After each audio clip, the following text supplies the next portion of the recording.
പിതാവിനും പുത്രനും പരിശുദ്ധാത്മാവിനും സ്തുതി. ആദ്യം മുതൽ നമ്മുടെ മേൽ ദൈവകരുണയും മനോഗുണവും എന്നേക്കും ഉണ്ടായിരിക്കട്ടെ. ആമേൻ. ദൈവത്തിൻ്റെ പരിശുദ്ധമായ തിരുനാമത്തിന് മഹത്വമുണ്ടാകട്ടെ.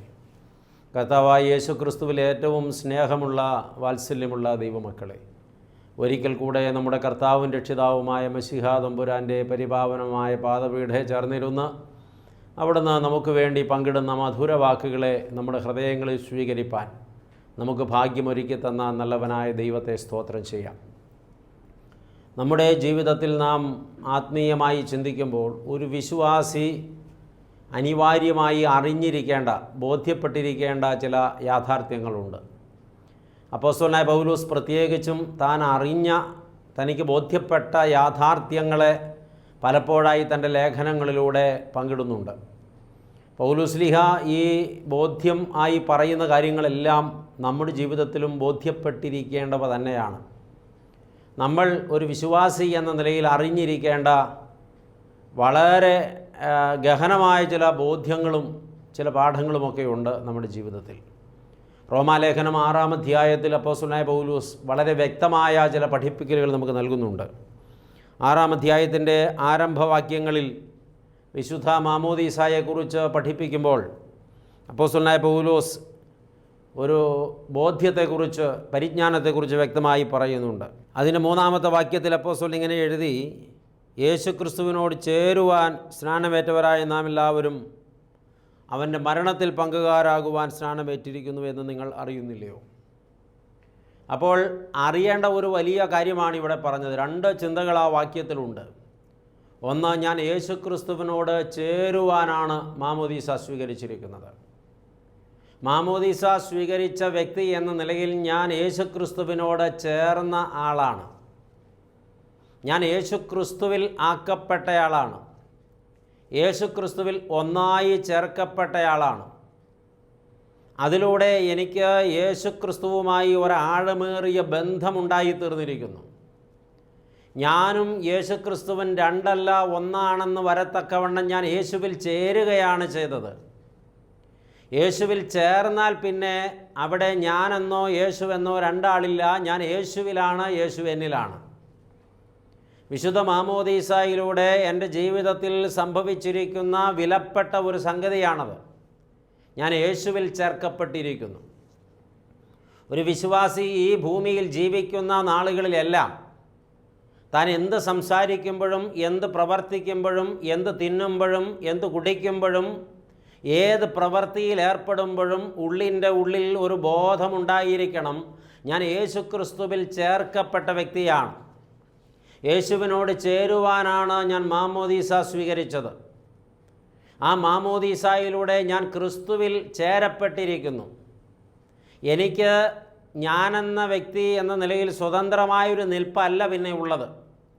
ക്രിസ്തുവിൽ ചേർക്കപ്പെട്ട വ്യക്തി എന്ന നിലയിൽ ക്രിസ്തുവിനോട് കൂടെയുള്ള ഒരു നിൽപ്പാണ് എനിക്ക് പിന്നെ ഉള്ളത്. ഒരു യഥാർത്ഥ ക്രിസ്ത്യാനി എന്ന നിലയിൽ എൻ്റെ വ്യക്തിപരമായ ഇംഗിതങ്ങൾക്കും ആശയങ്ങൾക്കും താല്പര്യങ്ങൾക്കും അപ്പുറത്ത് ഞാൻ ആരോട് ചേർന്നിരിക്കുന്നുവോ അവൻ്റെ ഇംഗിതങ്ങളും ഇച്ഛകളും താല്പര്യങ്ങളും എൻ്റെ ജീവിതത്തിൽ വിലമതിക്കത്തക്കതാണെന്ന ബോധം എനിക്കുണ്ടാകണം. പ്രിയപ്പെട്ടവരെ, ഇത് നമ്മുടെ ജീവിതത്തിൽ ഉണ്ടോ എന്ന് പരിശോധിക്കപ്പെടേണ്ടതാണ്. മാമോദീസ സ്വീകരിച്ചു എങ്കിലും അതിന് യോഗ്യമായ നിൽപ്പാണോ ഇപ്പോൾ നമ്മുടെ ജീവിതത്തിലുള്ളത്? നാം യേശുക്രിസ്തുവിനോട് ചേരുവാനാണ് മാമോദീസ സ്വീകരിച്ചതെങ്കിൽ നമ്മുടെ ജീവിതം പിന്നെ യേശുക്രിസ്തുവിനോട് ചേർച്ചയുള്ള ജീവിതമായിരിക്കണം. യേശുക്രിസ്തുവിൻ്റെ സ്വഭാവത്തോട് ചേർച്ചയുള്ള സ്വഭാവം, യേശുക്രിസ്തുവിൻ്റെ ജീവിത ശൈലിയോട് ചേർച്ചയുള്ള ജീവിത ശൈലി, യേശുക്രിസ്തുവിൻ്റെ സംഭാഷണ രീതിയോട് ചേർച്ചയുള്ള സംഭാഷണ രീതി, യേശുക്രിസ്തുവിൻ്റെ പ്രവർത്തികളോട് ചേർച്ചയുള്ള പ്രവർത്തികൾ. ഇത് നമ്മുടെ ജീവിതത്തിൽ ഉണ്ട് എങ്കിൽ നിശ്ചയം നാം യേശുക്രിസ്തുവിനോട് ചേർന്നവരാണെന്ന യാഥാർത്ഥ്യം നമ്മുടെ ജീവിതത്തിൽ നാം അംഗീകരിച്ചവരാണ്. എന്നാൽ ഇന്ന് പലപ്പോഴും യേശുക്രിസ്തുവിനോട് ചേർന്ന ആളുകൾ, മാമോദീസായിലൂടെ യേശുക്രിസ്തുവിൽ ചേർക്കപ്പെട്ട ആളുകൾ ജീവിക്കുന്നത് യേശുവിൽ ചേർന്നവരെന്ന രൂപഭാവങ്ങളോടെ, ജീവിതശൈലികളോടെ അല്ല.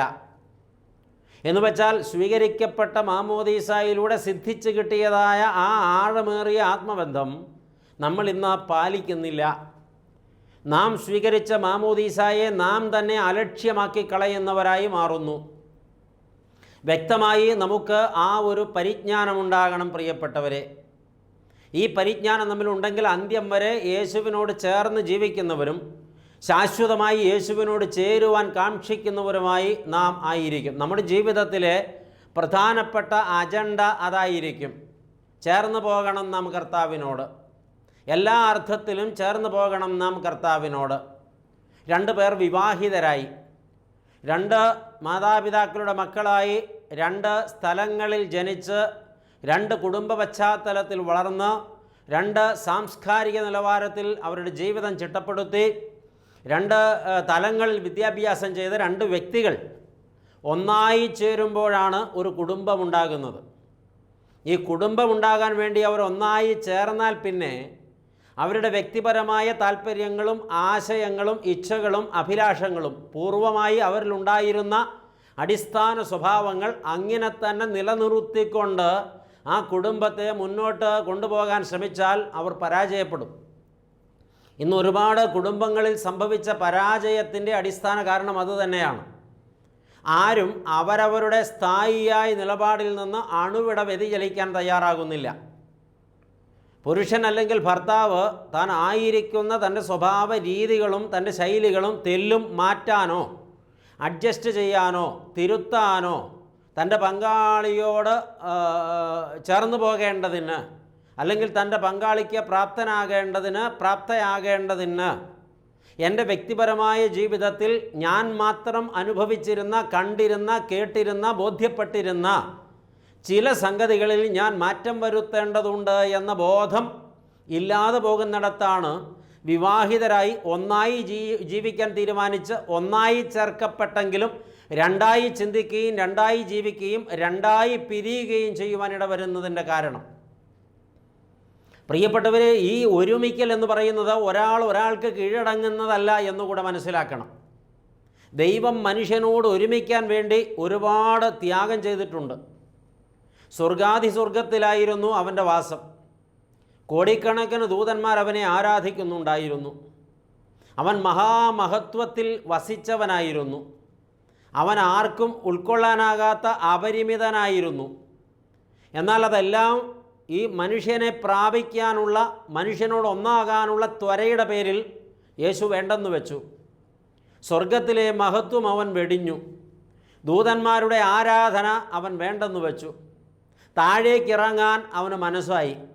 തൻ്റെ യഥാസ്ഥിതി വിട്ട് അവൻ മനുഷ്യൻ്റെ രൂപമെടുത്തു. കേവലം ഒരു മനുഷ്യകന്യകയുടെ ഉദരത്തിൽ അവൻ അടങ്ങിപ്പാർത്തു. ഒരു മനുഷ്യ ശിശുവിനെ പോലെ അവൻ ഭൂമിയിൽ ജനിച്ചു. ഈ ലോകത്ത് ഒരു മനുഷ്യനെ പോലെ അവൻ വളർത്തപ്പെട്ടു. ഈ ലോകത്തൊരു മനുഷ്യൻ സഹിക്കുന്ന സഹനങ്ങളെല്ലാം, കാണുന്ന കാഴ്ചകളെല്ലാം, കേൾക്കുന്ന കേൾവികളെല്ലാം തൻ്റെ ജീവിതത്തിൽ അവനും അനുഭവിപ്പാൻ അവൻ സ്വയം താഴ്ത്തി. ഇത്രയൊക്കെ താഴേക്കിറങ്ങി വന്നിട്ടാണ് മനുഷ്യനെ തന്നോട് ചേർക്കുവാൻ ദൈവം തയ്യാറായത്.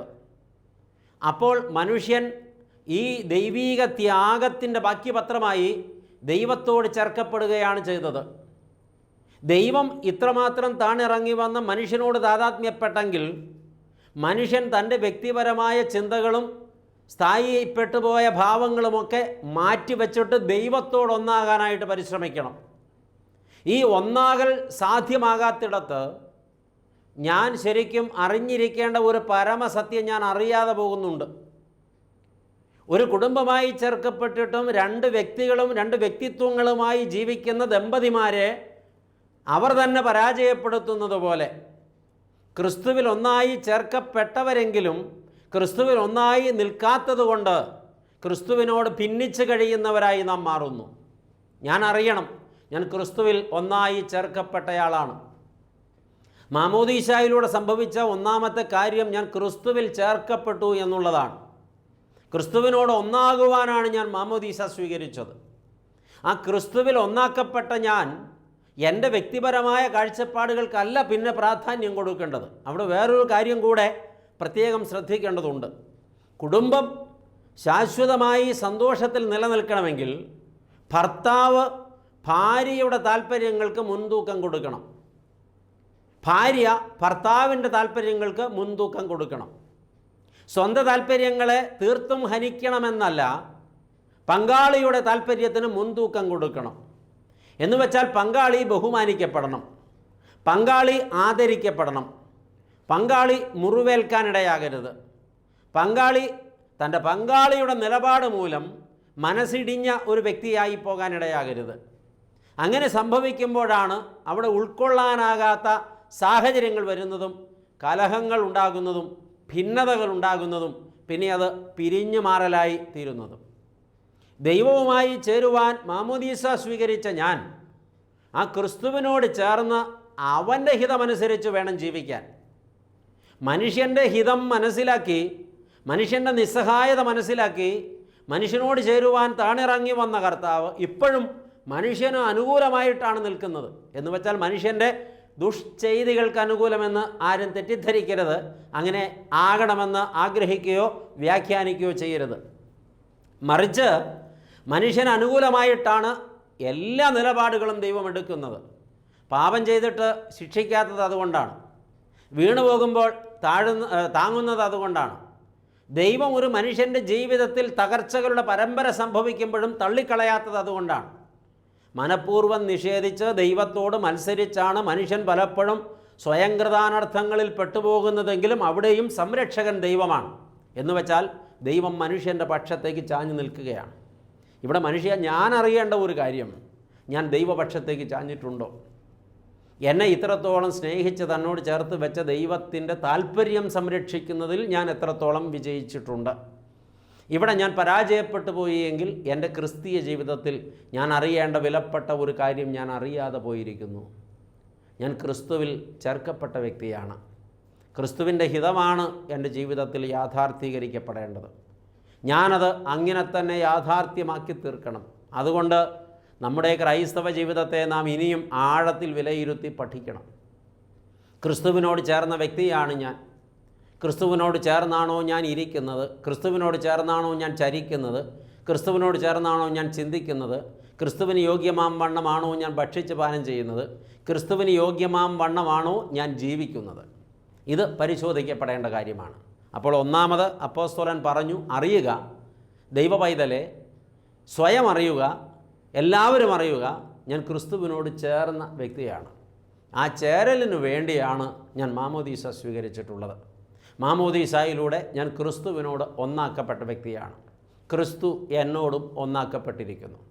ഇനി എൻ്റെ താല്പര്യങ്ങൾക്കല്ല, ക്രിസ്തുവിൻ്റെ താല്പര്യങ്ങൾക്കാണ് ഞാൻ മുൻതൂക്കം കൊടുക്കേണ്ടത്. സ്വന്തം താല്പര്യങ്ങൾക്കല്ല, എൻ്റെ താല്പര്യങ്ങൾക്കാണ് ക്രിസ്തു മുൻതൂക്കം കൊടുത്തിട്ടുള്ളത്, കൊടുത്തുകൊണ്ടിരിക്കുന്നത്. ഈ യഥാർത്ഥ ആത്മീയ ജീവിതം എനിക്ക് ലഭിക്കണമെങ്കിൽ ഞാൻ എൻ്റെ വ്യക്തി താല്പര്യങ്ങളെ ദൂരെ മാറ്റി നിർത്തിയിട്ട് ദൈവത്തിൻ്റെ ഹിതം എൻ്റെ ജീവിതത്തിൽ നടപ്പിലാക്കാൻ ശ്രമിക്കണം. ഓർക്കുക, അറിയുക, ഞാൻ ക്രിസ്തുവിനോട് ചേർക്കപ്പെട്ട വ്യക്തിയാണ്. ആ 3-ാം വാക്യത്തിൽ തന്നെ, റോമാലേഖനം 6-ാം അധ്യായത്തിൻ്റെ 3-ാം വാക്യത്തിൽ തന്നെ അപ്പോസ്തലൻ മറ്റൊരു കാര്യം കൂടെ എഴുതി, ക്രിസ്തുവിനോട് ചേരുവാൻ സ്നാനമേറ്റവരായ നാം എല്ലാവരും അവൻ്റെ മരണത്തിൽ പങ്കാളികളാകുവാൻ സ്നാനമേറ്റിരിക്കുന്നു എന്ന് അറിയുന്നില്ല. അപ്പോൾ മാമോദീസായിലൂടെ ഞാൻ യേശുക്രിസ്തുവിൻ്റെ മരണത്തിൽ പങ്കാളിയായി എന്ന് ഞാൻ അറിയുന്നു. ഒരു വിശ്വാസി അറിഞ്ഞിരിക്കേണ്ട ആഴമേറിയ ഒരു പരമാർത്ഥമാണത്. ഞാൻ ക്രിസ്തുവിൻ്റെ മരണത്തിൽ പങ്കാളിയായി. ക്രിസ്തുവിൻ്റെ മരണം എന്തിനു വേണ്ടിയുള്ള മരണമായിരുന്നു? പാപത്തിൻ്റെ പ്രായശ്ചിത്തമാകാനുള്ള മരണമായിരുന്നു. അപ്പോൾ ഞാൻ ക്രിസ്തുവിൻ്റെ മരണത്തിൽ പങ്കുകാരനായി അല്ലെങ്കിൽ പങ്കുകാരിയായി എന്ന് പറയുമ്പോൾ എൻ്റെ പാപത്തിൻ്റെ വിടുതലിന് വേണ്ടിയുള്ള മരണത്തിൽ ഞാൻ പങ്കുകാരിയായി എന്നാണ് മനസ്സിലാക്കേണ്ടത്. എൻ്റെ പാപത്തിൻ്റെ പ്രായശ്ചിത്തമാകുവാനാണ് യേശു മരിച്ചത്. ആ മരണത്തിൽ പങ്കുപറ്റിയതോടുകൂടെ എൻ്റെ പാപത്തെ സംബന്ധിച്ച് ഞാൻ മരിച്ചിരിക്കുന്നു. ആ പാപം ഇനി എൻ്റെ ജീവിതത്തിൽ വരാതിരിക്കേണ്ടതിന്, അധികാരം നടത്താതിരിക്കേണ്ടതിന് ഞാൻ പാപത്തിന് മരിച്ച വ്യക്തിയായി തീർന്നിരിക്കുന്നു. ഇനി പാപത്തിന് എൻ്റെ മേൽ അധികാരമില്ല. പാപം ഒരടഞ്ഞ അധ്യായമാണ്. പാപത്തെ സംബന്ധിച്ച് മരിച്ചിരിക്കുന്നു ഞാൻ. ഇനി മരണം അല്ലെങ്കിൽ പാപം ഇനി എൻ്റെ മേൽ അധികാരം നടത്താൻ സാധ്യതയില്ല, അനുവദിക്കപ്പെടരുത് എന്ന്. അപ്പോൾ ക്രിസ്തുവിൻ്റെ മരണത്തിൽ പങ്കുകാരായിത്തീർന്ന് ക്രിസ്തുവിനോട് ചേർന്നവരാണ് നമ്മളെന്ന ബോധം നമുക്കുണ്ടാകണം. ഈ ബോധം ദൈവമക്കൾക്കുണ്ടാകണം, ഉണ്ടായേ തീരൂ. ക്രിസ്തുവിൻ്റെ മരണത്തിൽ പങ്കുചേർന്ന് ഞാൻ ക്രിസ്തുവിനോടൊന്നായി ചേർന്നിരിക്കുന്നു. അപ്പോൾ സ്വാഭാവികമായും ക്രിസ്തുവിൻ്റെ മരണം എൻ്റെ മരണം, എൻ്റെ മരണം ക്രിസ്തുവിൻ്റെ മരണം എന്ന് വെച്ചാൽ അവിടെ ഒരു വീണ്ടും ജനനമാണ് സംഭവിക്കുന്നത്. എന്നിലെ പഴയ മനുഷ്യൻ ക്രിസ്തുവിനോട് കൂടെ ക്രൂശിൽ തറയ്ക്കപ്പെട്ടിരിക്കുന്നു. എന്നിലെ പാപമുള്ള മനുഷ്യൻ ക്രിസ്തുവിനോട് കൂടെ ക്രൂശേറിയിരിക്കുന്നു. എന്നിലെ പാപമുള്ള മനുഷ്യൻ ക്രിസ്തുവിനോടുകൂടെ മരിച്ചിരിക്കുന്നു. ഇപ്പോൾ ജീവിക്കുന്ന മനുഷ്യൻ ആ പഴയ മനുഷ്യനല്ല. പഴയ മനുഷ്യൻ മാമോദീസ വേളയിൽ തന്നെ മരിച്ചു, ക്രിസ്തുവിനോട് കൂടെ മരിച്ചു. ക്രിസ്തുവിൻ്റെ മരണത്തിലുള്ള പങ്കാളിത്തത്തിലൂടെ എന്നിലെ പഴയ മനുഷ്യൻ മരിച്ചു. ആ പഴയ മനുഷ്യൻ ഇല്ല ഇപ്പോൾ. അതുകൊണ്ട് പഴയ മനുഷ്യൻ്റെ സ്വഭാവങ്ങളൊന്നും ശീലങ്ങളൊന്നും ശൈലികളൊന്നും ഈ യേശുവിനോട് കൂടെ മരിച്ച എൻ്റെ ജീവിതത്തിൽ ഉണ്ടാകരുത്. അത് വീണ്ടും എന്നിൽ ഉണ്ടാകുന്നുവെങ്കിൽ ആ മാമോദീസായുടെ അനുഭവം എൻ്റെ ജീവിതത്തിൽ നിലനിൽക്കുന്നില്ല, ഞാനത് പാലിക്കുന്നില്ല, ഞാനത് അംഗീകരിക്കുന്നില്ല എന്നാണ് മനസ്സിലാക്കേണ്ടത്. പ്രിയപ്പെട്ടവരെ, ആ പഴയ മനുഷ്യൻ മരിച്ചു. ക്രിസ്തുവിനോട് കൂടെ ഞാൻ ക്രൂശിക്കപ്പെട്ട് അല്ലെങ്കിൽ ക്രിസ്തുവിനോട് കൂടെ ഞാൻ മരിച്ചപ്പോൾ ഇത് നമ്മൾ തിരിച്ചറിഞ്ഞിട്ടുണ്ടോ പ്രിയപ്പെട്ടവരെ?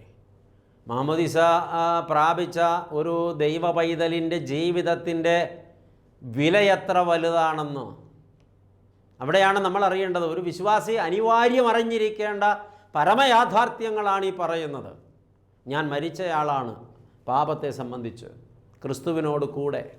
ക്രിസ്തുവിൻ്റെ യാഗം എൻ്റെ പാപത്തിൽ നിന്നുള്ള വിടുതലിനു വേണ്ടിയായിരുന്നു. ആ യാഗത്തിലുള്ള പങ്കാളിത്തമാണ് എൻ്റെ മാമോദീസ. അപ്പോൾ ഞാൻ ക്രിസ്തുവിനോട് ചേരുവാൻ ക്രിസ്തുവിനോട് കൂടെ മരിച്ചയാളാണ്. എൻ്റെ മരണം സംഭവിച്ചു, പഴയ മനുഷ്യൻ മരിച്ചു, പഴയ സ്വഭാവങ്ങളുമില്ല, പഴയ ശൈലികളുമില്ല, ഞാനിത് പുതിയ മനുഷ്യനാണ്. അതുകൊണ്ടാണ് കൊരിന്ത്യർക്കുള്ള 2-ാം ലേഖനം 5-ാം അധ്യായത്തിൻ്റെ 17-ാമത്തെ തിരുവചനത്തിൽ അപ്പോസ്തലനായ പൗലോസ് ഇങ്ങനെ എഴുതിയത്: ഒരുത്തി ക്രിസ്തുവിലായാൽ അവൻ പുതിയ സൃഷ്ടിയാകുന്നു. പഴയത് കഴിഞ്ഞുപോയി. എപ്പോഴാണ് ക്രിസ്തുവിലാകുന്നത്? മാമോദീസായിലൂടെ ക്രിസ്തുവിൽ ചേർക്കപ്പെടുമ്പോൾ. ക്രിസ്തുവിനോട് ചേരുവാനാണ് മാമോദീസ എന്ന് പറഞ്ഞല്ലോ. അങ്ങനെ മാമോദീസായിലൂടെ ക്രിസ്തുവിൽ ചേർക്കപ്പെട്ട ഒരു വിശ്വാസി അപ്പോൾ മുതൽ പുതിയ സൃഷ്ടിയാണ്. പഴയത് പിന്നെ ഇല്ല, പഴയത് കഴിഞ്ഞുപോയി. പുതിയ ആളായി ഈ ആൾ രൂപാന്തരപ്പെട്ടിരിക്കുന്നു, മാറിയിരിക്കുന്നു. അതാണ് വീണ്ടും ജനിച്ച പുതുജനനം പ്രാപിച്ച ദൈവ പൈതലിൻ്റെ അവസ്ഥ. ഇത് നമ്മുടെ ജീവിതത്തിൽ നിലനിൽക്കുന്നുവോ എന്ന് സ്വയപരിശോധന നടത്താനാണ് നമുക്ക് ഭാഗ്യമുണ്ടാകേണ്ടത്. ഞാൻ മാമോദീസായുടെ അനുഭവം എൻ്റെ ജീവിതത്തിൽ ഇപ്പോൾ സൂക്ഷിക്കുന്നുണ്ടോ? ഇപ്പോൾ എന്നിൽ വെളിപ്പെടുന്നത് ആ പഴയ മനുഷ്യനാണോ? കൊല്ലപ്പെട്ട, ക്രൂശിക്കപ്പെട്ട, മരിച്ചു എന്ന് ഞാൻ അറിഞ്ഞിരിക്കേണ്ട പഴയ മനുഷ്യനാണോ? അതോ ക്രിസ്തുവിൽ ഞാൻ പുതുക്കം പ്രാപിച്ച പുതിയ മനുഷ്യനാണോ എന്നിലിപ്പോൾ ജ്വലിച്ചു നിൽക്കുന്നത്? ഇരുട്ടിൻ്റെ പ്രവൃത്തികളും പാപത്തിൻ്റെ ചിന്തകളുമാണ് എൻ്റെ ജീവിതത്തെ ഇപ്പോഴും സ്വാധീനിക്കുന്നതെങ്കിൽ, നയിക്കുന്നതെങ്കിൽ, ഞാൻ മാമോദീസ പ്രാപിച്ചുവെങ്കിലും അതിൻ്റേതായ അനുഭവം എൻ്റെ ജീവിതത്തിലില്ല എന്ന് വരുന്നു. ഇത് പുനഃപരിശോധിച്ച് തിരുത്തണം മാമോദീസ ഏറ്റ സകല ദൈവമക്കളും. എൻ്റെ ജീവിതത്തിൽ ആ പഴയ മനുഷ്യൻ്റെ ശീലങ്ങളില്ലെന്ന് ഉറപ്പ് വരുത്തണം. പഴയ മനുഷ്യൻ കൊല്ലപ്പെട്ടതാണ്, പഴയ മനുഷ്യൻ മരിച്ചതാണ്. ഞാൻ ക്രിസ്തുവിനോട് കൂടെ മരിച്ചു എന്ന് പറഞ്ഞതിൻ്റെ പൊരുളതാണ്. അപ്പോൾ തന്നെ മറ്റൊരു മനുഷ്യനായി ഞാൻ ജനിച്ചു. അത് പിന്നെ തുടർന്ന് പറയാൻ പോവുകയാണ്. പ്രിയപ്പെട്ടവരെ, തിരിച്ചറിയുക, ആ മരണം എൻ്റെ ജീവിതത്തിൽ സംഭവിച്ചു എന്ന് ഉറപ്പാക്കാൻ, ആ മരണാനന്തരമുള്ള ജീവിതത്തിൽ ഞാനൊരു വിശുദ്ധനായിട്ടാണ് ജീവിക്കുന്നതെന്ന് ഉറപ്പാക്കാൻ നമുക്കൊക്കെയും വലിയ ബാധ്യതയുണ്ട്. സ്വയപരിശോധനയിലൂടെ തിരുത്തപ്പെടാൻ എല്ലാവർക്കും ഭാഗ്യമുണ്ടാകണം. അപ്പോഴാണ് നമ്മുടെ ആധ്യാത്മിക ജീവിതത്തിന് ഒരു മാനമുണ്ടാകുന്നത്. മൂന്നാമത്, ഈ വേദഭാഗത്ത് 4-ാമത്തെ വാക്യത്തിൻ്റെ അവസാന ഭാഗത്ത് അപ്പോസ്തലൻ പറയുന്നത് ഇങ്ങനെയാണ്: അങ്ങനെ നാം അവൻ്റെ മരണത്തിൽ പങ്കാളികളായി തീർന്ന സ്നാനത്താൽ അവനോടുകൂടെ കുഴിച്ചിടപ്പെട്ടു. അപ്പോൾ യേശുവിനോട് ചേരുവാൻ സ്നാനമേറ്റ നമ്മൾ യേശുവിനോടുകൂടെ മരിക്കുക മാത്രമല്ല, യേശുവിനോടുകൂടെ അടക്കപ്പെടുകയും കൂടെ ചെയ്തു. ഈ അടക്കപ്പെടുക എന്ന് പറയുന്നത് എങ്ങനെയാണ് മനസ്സിലാക്കുക? മാമോദീസ വെള്ളത്തിൽ ഇറങ്ങുന്ന ഒരു വ്യക്തി ആ മാമോദീസ വെള്ളത്തിൽ ഇറങ്ങുന്ന നിമിഷം കർത്താവിനോടുകൂടെ കബറടക്കപ്പെടുകയാണ് ചെയ്യുന്നത്. കബറടക്കപ്പെടുക എന്ന് പറഞ്ഞാൽ പഴയ മനുഷ്യനെ കുഴിച്ചിട്ടു എന്നാണ് മനസ്സിലാക്കേണ്ടത്. ഇനി പഴയ മനുഷ്യനില്ല, പഴയ മനുഷ്യൻ്റെ സ്വഭാവങ്ങളുമില്ല, പഴയ മനുഷ്യൻ്റെ ശൈലികളുമില്ല, അത് കുഴിച്ചിടപ്പെട്ടു. ഇപ്പോൾ പഴയയാൾ തീർത്തും ഇല്ല ഇവിടെ എന്നൊരു ചിന്ത വരണം. എന്നാൽ നമ്മുടെ ജീവിതത്തിൽ ഈ പഴയ മനുഷ്യനെ കുഴിച്ചിട്ടിട്ടുണ്ടോ? അതിനെ മറവ് ചെയ്തിട്ടുണ്ടോ? അതോ ഇപ്പോഴും ആ പഴയ മനുഷ്യനാണോ ജ്വലിച്ച് നിൽക്കുന്നത്, പ്രകാശിച്ച് നിൽക്കുന്നത്? ആ പഴയ മനുഷ്യൻ്റെ ശൈലികളും കാഴ്ചകളും കേൾവിയും ചിന്തയും പെരുമാറ്റവും വാക്കുകളുമാണോ നമ്മുടെ ജീവിതത്തിൽ നിലനിൽക്കുന്നത്? നാം കുഴിച്ചിടപ്പെട്ടവരാണെന്ന് നമ്മൾ അറിയാതെ പോകുന്നു. ഒരു വിശ്വാസി അവശ്യം അറിഞ്ഞിരിക്കേണ്ട ഒരു പരമസത്യമാണ് ഈ പറഞ്ഞത്. ഞാൻ ക്രിസ്തുവിനോടുകൂടെ മരിച്ചതാണ്, ക്രിസ്തുവിനോടുകൂടെ കുഴിച്ചിടപ്പെട്ടതാണ്, ഞാൻ അടക്കപ്പെട്ട വ്യക്തിയാണ്, എൻ്റെ പഴയ മനുഷ്യൻ മരിച്ചടക്കപ്പെട്ടിരിക്കുന്നു. അവിടെ നാലാമതൊരു ചിന്ത പറയുന്നുണ്ട്. അത് 5-ാമത്തെ വാക്യത്തിൻ്റെ അവസാന ഭാഗത്താണ്. ക്രിസ്തു മരിച്ചിട്ട് പിതാവിൻ്റെ മഹിമയാൽ ജീവിച്ചെഴുന്നേറ്റതുപോലെ നാമും ജീവൻ്റെ പുതുക്കത്തിൽ നടക്കേണ്ടതിന് തന്നെ അവൻ്റെ മരണത്തിൻ്റെ സാദൃശ്യത്തോട് നാം ഏകീഭവിച്ചവരായെങ്കിൽ പുനരുത്ഥാനത്തിൻ്റെ സാദൃശ്യത്തോടും ഏകീഭവിക്കും. അപ്പോൾ യേശു മരിച്ചിട്ട് 3-ാം നാളിൽ കല്ലറയിൽ നിന്ന് ഉയർത്തെഴുന്നേറ്റത് പുതിയ മനുഷ്യനായിട്ടാണ്. അടക്കപ്പെട്ട കർത്താവ് പദാർത്ഥമയമായ ശരീരത്തോടു കൂടി അടക്കപ്പെട്ടുവെങ്കിൽ ഉത്ഥാനം ചെയ്ത കർത്താവ് തേജസ്കരിക്കപ്പെട്ട ശരീരത്തോടു കൂടിയാണ് ഉത്ഥാനം ചെയ്തത്. അടക്കപ്പെട്ട യേശുവിന് മാംസളമായ ശരീരമുണ്ടായിരുന്നുവെങ്കിൽ ഉത്ഥാനം ചെയ്ത യേശുവിന് ആത്മശരീരമാണ് ഉണ്ടായിരുന്നത്. പഴയ മനുഷ്യൻ യേശു ക്രിസ്തുവിനോടുകൂടെ ക്രൂശിൽ മരിക്കുകയും പഴയ മനുഷ്യൻ മാമോദീസ വെള്ളത്തിലിറങ്ങുമ്പോൾ യേശുവിനോടുകൂടെ കുഴിച്ചിടപ്പെടുകയും ചെയ്തുവെങ്കിൽ ആ മാമോദീസ വെള്ളത്തിൽ നിന്ന് പുറത്തു വരുന്ന മനുഷ്യൻ ഉത്ഥാനം ചെയ്ത യേശുവിൻ്റെ ക്വാളിറ്റി ഉള്ള ആളായിട്ടാണ് പുറത്തു വരുന്നതെന്നാണ് അപ്പോസ്തലൻ പഠിപ്പിക്കുന്നത്. അപ്പോൾ അങ്ങനെ ഒരു പുതുക്കപ്പെട്ട വ്യക്തിയായിട്ട് പുനരുത്ഥാനത്തിൻ്റെ സാദൃശ്യത്തിൽ ഏകീഭവിച്ച അല്ലെങ്കിൽ ഉത്ഥിതനായ ക്രിസ്തുവിൻ്റെ സ്വഭാവങ്ങളുള്ള ഒരു വ്യക്തിയായി നാം മാറുന്നു.